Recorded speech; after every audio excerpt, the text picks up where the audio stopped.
Tonight on BNN TalkBack, Alex and I are joined by UWEC Student Body President, Brett Farmer. Everybody say hi to Brett. We're really excited to have you on, Brett. I'm excited to be Welcome here. onto the show. Thank you, thank you. Well, why don't we get started with questions? We have quite a few for you, but I'm going to start with, being Student Body President. It's a big role, and you represent, a lot of campus. You represent a lot of students here at UW-Eau Claire.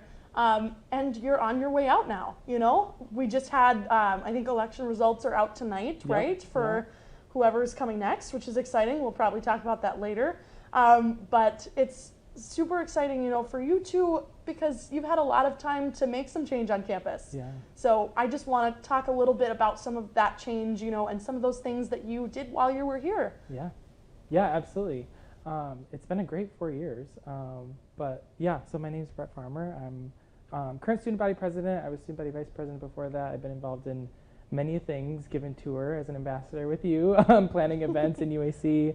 I've studied abroad, done research. So I've been very involved in many different pockets of campus, a lot of different communities, a lot of opportunities.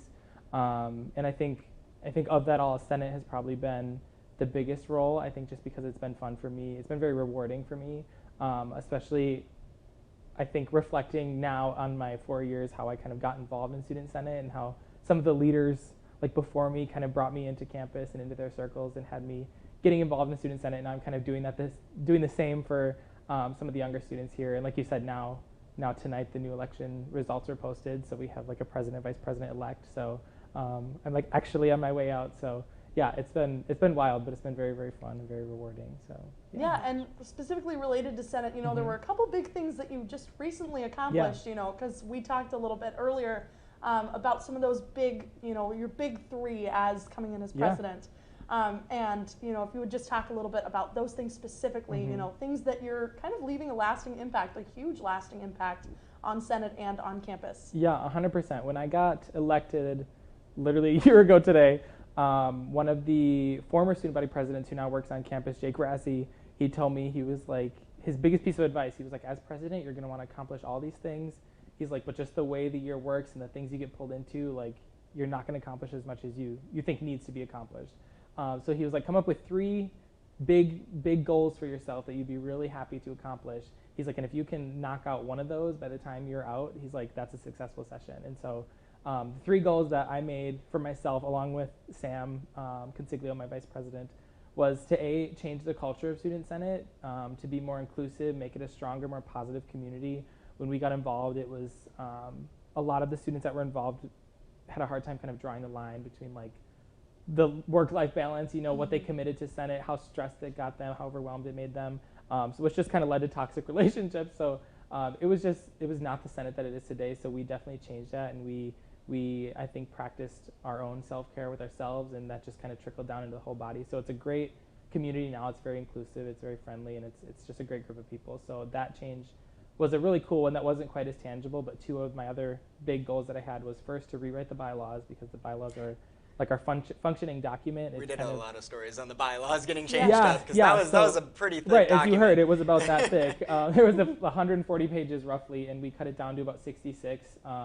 And that's just like this kind of taboo thing that every session is like, oh, we should fix the bylaws. Then once you start paging through and digging in, you're like, we can't do that. Like you can't touch the bylaws. And so we finally did. We kind of rolled up our sleeves and dug into it and successfully passed the new bylaws a few weeks ago. Yeah. So soon our BNN scripts will be 66 pages. Yeah, right. Right. These days. Exactly. So yeah, that was another one to be proud of. And then my last one was kind of my loftiest, was to create this new commission. We currently had 9.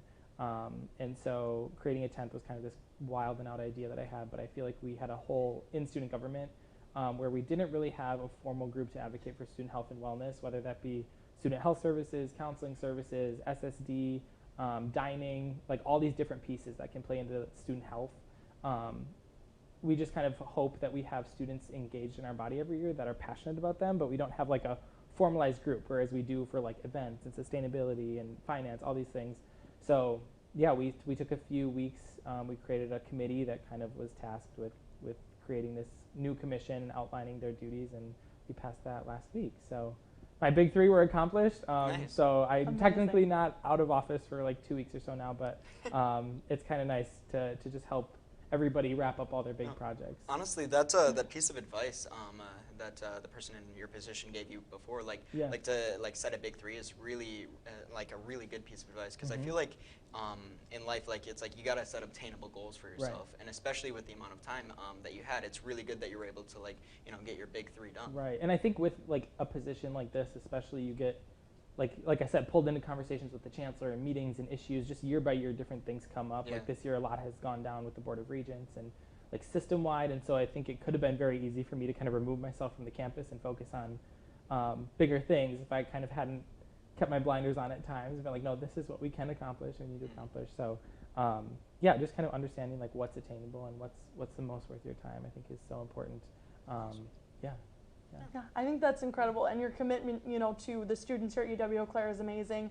But you're also a student yourself, so I think Alex and I wanted to talk a little bit about that too. So we have a little thing that we do on BNN called the Grad Talk, where we like to pull on graduates, kind of get their insights about their time at Eau Claire, get some of their final words of wisdom and everything like that. And I guess just kind of what was your least favorite, best study spots, like words of wisdom that you have, all of them all at once.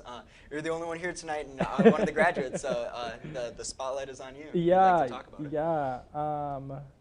Gosh, I'll start out with the kind of the easy one, because I feel like I've been leading into is my favorite thing about Eau Claire is I feel like just the vast amount of opportunities here for students. Like I think people think of Eau Claire as a small college because when they hear UW, they think of Madison, and so they don't think we're this massive school. But I think when you consider the opportunities that we have here for students, it's extraordinary. I always say that I feel like I've kind of checked off everything on my college bucket list I could have ever imagined, like studying abroad, doing research, being on the swim team, being student body president. Like I never thought I'd be able to do all those things, and I don't know that I would have at most universities, but here it was possible. And I think a lot of students find that too, just the different communities they find themselves in are often unexpected, but they greatly value it. So that's probably my favorite thing about Eau Claire. Least favorite? Oh my gosh. Probably, I mean, just because I came in 4 years ago when we couldn't even eat in the dining hall, because of COVID. Oh yeah, 2020. Yeah, my perspective of upper campus life, the dining hall, all of that's a little bit skewed. So yeah, I'd say probably dining at times, especially that first year was rough, but it's gotten better. It's gotten better. We have spices now, so that's awesome. Yes, exactly. All sorts of changes. Yeah. So would you say entering in 2020, I'm also a 2020 high school graduate. Would you say that you think that was a good choice to make going in 2020? Because I've been doing some reflecting as well on that. Right. I'm just wondering about your insights. Yeah, I think my perspective, especially being on the swim team, I do kind of think that my class, our group, kind of had the best case scenario because we were kind of. While we didn't get the best case scenario coming out of high school, I think coming in without the perspective of what college could have been was really nice. My brother was 2 years older, and so then every year until he graduated after that, he was like, oh, it's not the same. It's not the same as it was before the pandemic. And my class on the swim team, we had the best retention of every class because we were like, oh, this is still fun. We're still here, we're still swimming, even though we didn't compete for 5 months our first season. And then every year after that, it's just been oh, this is better this year. Oh, this is better. So it's kind of been this optimistic trajectory. So yeah, I enjoyed it. As rough as freshman year was, it has felt like it's gotten better every year, which has been kind of fun. For me, it was always almost we started a little bit slower than usual, so we kind of were able to work our way into the college experience a little bit slower, but it still was kind of a nice start, honestly. And it wasn't as overwhelming of get a job, find your clubs, we kind of it was more of take our time and I just started with a jog instead of a sprint. exactly, for sure, yeah. That's amazing. Well, how about some memories? What are some things, or some parts of your experience here at UW Eau Claire, kind of a holistic view of things? Yeah. What are some things that you're going to take with you? Because you're headed out, into the rest of your life after college, and it sounds like a scary thing. I'm sure it's a little bit scary, but just a little. Wow. Yeah. I mean, I'm in the position now where I'm going to get my master's degree in higher education administration and policy to work at a university because of the experience I've had here. So I definitely have a biased perspective on what my favorite things are here. Taking all your skills and bringing it back. Yeah, exactly. So some of my favorite things were definitely just all of my involvements and the people I've met. I'm getting very emotional frequently these last few months just thinking about random people and how we met and how close we've stayed and like the friends I made through study abroad and all these things like that. So, but yeah, definitely some big ones were studying abroad. I think just totally changed my life. The host family I stayed with, the people I met, just like you never get a time like college where you can study abroad and just kind of like pick up your life, move across the world, live a little bit there, and then come right back, and not too much has changed. You know, like once you get into the real world, like you said, you kind of got to like relocate a family or find a new job. You know, like now you can just jump and experience that. So that was really great. And I've heard like studying abroad just like broadens your entire perspective. Well, I haven't told you this yet, but I was accepted to Valencia, so I'm Yes, so excited. So I know you studied same Valencia, program I went, which is amazing. Yeah. So it's been fun to chat with you about that too. Yeah, so that was amazing. Doing research was something I never imagined doing, especially as a public relations major. I was like, why would I ever do research? But I did, and I got to present at Circle one year, so that was really neat. That's so cool.